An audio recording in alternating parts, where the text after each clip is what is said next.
চালের গুঁড়া ছাড়াও যে একদম নরম তুলতুলে এত মজাদার চমচম পিঠা বানানো যায়, না দেখলে বিশ্বাসই করবেন না। আসসালামু আলাইকুম। আমার সহজ রান্নাঘরে সহজ রেসিপিতে আপনাদের সবাইকে স্বাগতম। তো আমি এখন প্রথমে চুলাতে চলে আসলাম, বসিয়ে দিচ্ছি একটা কড়াই। 1 চামচ ঘি দিয়ে ঘিটা মেল্ট হয়ে গেলে আমি এখানে কোরানো নারকেল দিয়ে দেবো 1 কাপ। তো ঘিয়ের সাথে নারকেলটা একটু ভেজে নেব, বেশি ভাজবো না, হালকা একটু ভেজে নেব। তো হালকা একটু ভেজে নেওয়ার পরে এখন আমি দিয়ে দেব 1/2 কাপ গুড়।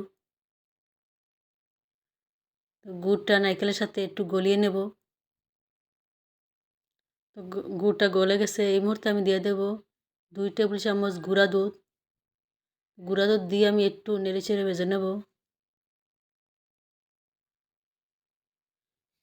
তো চুলার আঁচটা একদম লো হিটে রাখতে হবে।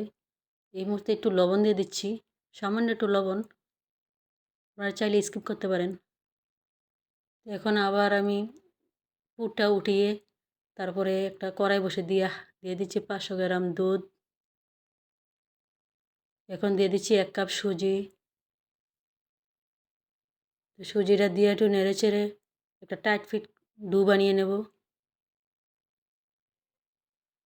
তো টাইট ফিট ডো হয়ে গেছে, আমি এখন উঠিয়ে একটু ঠান্ডা করে 1 চামচ ঘি দিয়ে ভালো করে মথে নেব।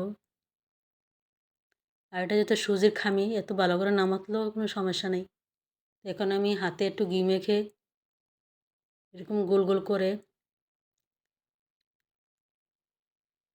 এরকম গোল লম্বা করেন যাই করেন, এরকম ভিতরটা পুর দিয়ে দিবেন। পুরটা আমি এরকম চিকন চিকন লম্বা করে নিয়েছি, ভিতরে পুরটা দিয়ে এরকম করে মুখটা মেরে তারপরে চমচমার শেপ দিয়ে নেব। এরকম লম্বা লম্বা আপনারা যে কোনো শেপ দিয়ে বানাইতে পারেন, কোনো সমস্যা নেই। তো আমি চমচমার শেপ দিয়ে বানিয়ে নেব আজকে পিঠাগুলা। তো সবগুলা পিঠা আমার বানানো হয়ে গেছে। তো সবগুলো পিঠা বানিয়ে নিলাম। এখন আবার আমি চুলাতে চলে যাব। চুলাতে আমি একটা পাতিল বসিয়ে দিয়ে একটু পরিমাণ মতো পানি দিয়ে একটা স্ট্রেনার বসিয়ে দিয়ে বাফে দিয়ে দিলাম পিঠাগুলা। ঢাকনা দিয়ে ঢেকে দিয়ে 10 মিনিট পরে আমি এখন উঠিয়ে নেব পিঠাগুলা। পিঠাগুলা একটু ভিজা ভিজা থাকতে আমি এখানে নিয়ে নিচ্ছি 1 টেবিল চামচ গুঁড়া দুধ, 1 চামচ ঘি নিয়ে হাত দিয়ে একটু মেখে নেব। মেখে নিয়ে তারপর পিঠাগুলো একটু গড়িয়ে নেব। আপনার ঘরে যদি শুকনো নারকেলের গুঁড়া থাকে তাহলে গড়িয়ে নিলে আরও বেশি ভালো হবে। দেখেন কতটা লোভনীয় হয়েছে পিঠাগুলা। তো আমার ভিডিওগুলো যদি ভালো লাগে প্লিজ একটা লাইক দিবেন, সাবস্ক্রাইব করবেন, কমেন্ট করবেন, শেয়ার করবেন, পাশে থাকবেন। ভালো থাকবেন সবাই। আল্লাহ হাফেজ।